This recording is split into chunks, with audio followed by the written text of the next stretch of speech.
दोस्तों, आज मैं आपको एक ऐसी किताब के बारे में बताना चाहता हूँ जिसके बारे में यह कहा जाता है कि जो भी इस किताब को बुरी नीयत से पढ़ेगा वो मर जाएगा और जिसने भी इसे अधूरा छोड़ा वो अपना मानसिक संतुलन खो बैठेगा और बिना किसी लालच के पढ़ने पर यह आपको करोड़पति भी बना सकती है, क्योंकि ये एक ऐसी किताब है जिसके अध्ययन से हम पशु पक्षियों से बात कर सकते हैं या किसी गड़े हुए खजाने का पता लगा सकते हैं। लेकिन दोस्तों, इंडिया के साथ साथ कई देशों में ये किताब बैन है ऐसा माना जाता है।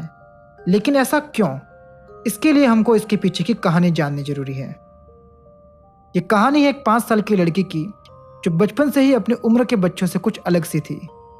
5 साल की होने के बाद से ये बच्ची अपने आसपास के जीव जंतुओं की भाषा को समझने लगी थी। उसके आसपास मौजूद सांप, बिच्छू, नेवले उसे उन जगह पर मौजूद गड़े खजानों के बारे में बताते थे जो किसी इंसान की नज़रों से बहुत दूर थे। लेकिन वो बच्ची कभी भी धन संपत्ति के लालच में उन खजानों की खोज में नहीं जाती थी। उस बच्ची का नाम था नीलावंती।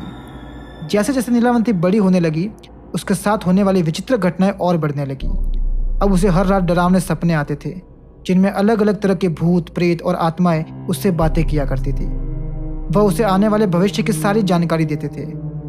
जब नीलावंती थोड़ी और बड़ी हुई तो उसे वह भूत, प्रेत और आत्माएं सपने में न आकर प्रत्यक्ष रूप से दिखने लगे।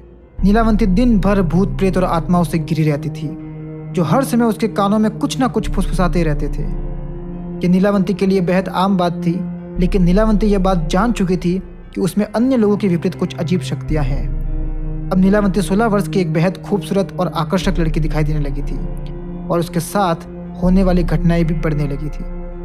अब जब भी कोई आत्मा, प्रेत या बेताल नीलावंती को कोई नई विद्या या मंत्र बताते तो उन सब चीज़ों को लिखकर एक किताब में रखती थी ताकि वो उन सभी मंत्रों और विद्याओं को याद रख सके। एक दिन नीलावंती को उसके सपने में बताया गया कि वो एक यक्षिणी है और इसी कारण उसे जन्मजात से ये अद्भुत शक्तियां मिली है। वो इस दुनिया की नहीं है और एक श्राप के कारण इस दुनिया में आकर फंस गई है। साथ ही सपने में नीलावंती को यह आदेश मिला कि उसे जल्द से जल्द इस दुनिया से निकलकर अपनी असली दुनिया में अपने असली रूप में आना होगा। इस काम के लिए नीलावंती को वो उपाय भी बताए गए जिनसे वो इस दुनिया से अपनी असली दुनिया में जा सकती थी। उसे सपने में बताया गया कि जहाँ वह रहती हैं उस गांव से कई मील दूर एक नदी के किनारे एक बड़ा सा बरगद का पेड़ है। वह बरगद का पेड़ ही नीलावंती के लिए अपनी दुनिया में जाने का रास्ता है। इस सपने के तुरंत बाद ही नीलावंती ने अपनी लंबी यात्रा शुरू कर दी। कुछ दिनों बाद उसे जंगल के रास्ते में एक व्यक्ति मिला जिसे देखकर नीलावंती ने उससे मदद मांगी। वो व्यक्ति पैसे से एक व्यापारी था और नीलावंती को देखते ही उसके रूप पर मंत्र मुग्ध हो गया था। इस व्यापारी ने नीलावंती के सामने एक शर्त रखी कि वह उससे मदद तो करेगा, लेकिन बदले में नीलावंती को उससे शादी करनी होगी। नीलावंती ने उस व्यक्ति की शर्त मान ली, लेकिन बदले में नीलावंती ने भी एक शर्त रखी कि वो उस व्यापारी से शादी तो करेगी, लेकिन वो रात में कहाँ जाती है ये बात वो उसे कभी नहीं पूछेगा। इसके बाद वो व्यापारी नीलावंती को अपने गाँव लेकर पहुंचा। इस जगह से कुछ ही दूरी पर वो बरगद का पेड़ था जिसके बारे में नीलावंती को सपने में बताया गया था। अब नीलावंती उस व्यापारी के साथ उसके घर में रहने लगी, लेकिन वो रोज रात को घर से कहीं चली जाती थी। दरअसल नीलावंती रोज रात उस बरगद के पेड़ के नीचे बैठकर वहां मौजूद प्रेत आत्माओं द्वारा सिखाए गए मंत्रों और विद्याओं को अंजाम दिया करती थी, जिनमें तरह तरह के मंत्र और जीवों की बलि देने की क्रिया शामिल थी। नीलावंती इन सभी मंत्रों और क्रिया को अपनी उस किताब में लिखा करती थी जिसमें वो बचपन से उसे सिखाई गई सारी विद्याओं के बारे में लिखती थी। एक दिन नीलावंती को फिर एक दिव्य आवाज सुनाई दी कि आज रात नीलावंती को एक जानवर की बलि देनी होगी और उसे पेड़ के पास की नदी में एक लाश मिलेगी जिसकी कमर पर बंधे कपड़ों की गांठों में विशेष धागा मिलेगा जो कि कुछ गोपनीय मंत्रों से अभिमंत्रित होगा और उसकी मदद से नीलावंती आज असली यक्षिणी रूप में आकर अपनी दुनिया में जा सकेगी। नीलावंती उस रात अपनी दुनिया में जाने के लिए पूरी तरह से तैयार थी और रात में अंधेरा होते ही हमेशा की तरह नीलावंती उस पेड़ की तरफ जाने लगी। लेकिन आज उसे वहां जाते वक्त गांव के कुछ लोगों ने देख लिया और नीलावंती का पीछा करने का फैसला किया। वहां पहुंचकर उन लोगों ने नीलावंती को एक जानवर की बलि देते हुए देखा।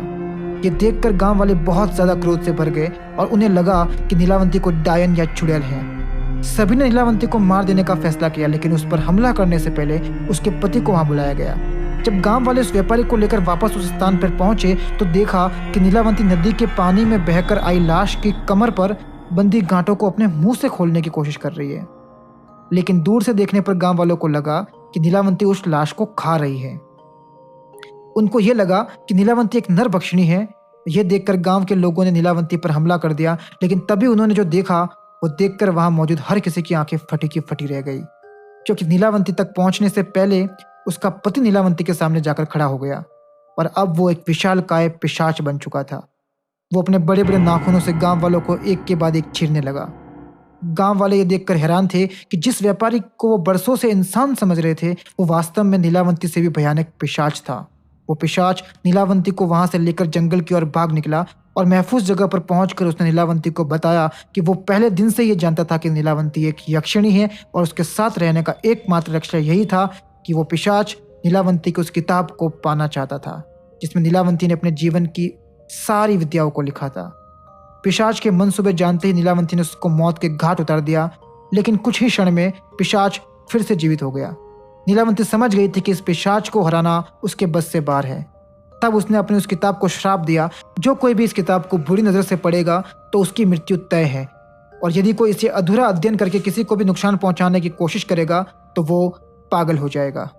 इस श्राप के बाद नीलावंती अपनी उस किताब के साथ वहां से गायब हो गई, लेकिन एक बात तो तय थी कि इसके बाद नीलावंती फिर कभी अपनी दुनिया में वापस नहीं जा सकती थी, क्योंकि उसके पास जाने का वो केवल और केवल सिर्फ एक ही मौका था जिसके लिए उसने एक लंबे समय से प्रतीक्षा की थी। पर नीलावंती उसके बाद कहाँ गई और वो किताब आखिरी बार किसको मिली ये किसी को नहीं पता, लेकिन ये माना जाता है कि इस किताब को अंत में एक ग्रंथ का रूप दिया गया और साथ ही उस ग्रंथ को कई भागों में विभाजित कर दिया गया।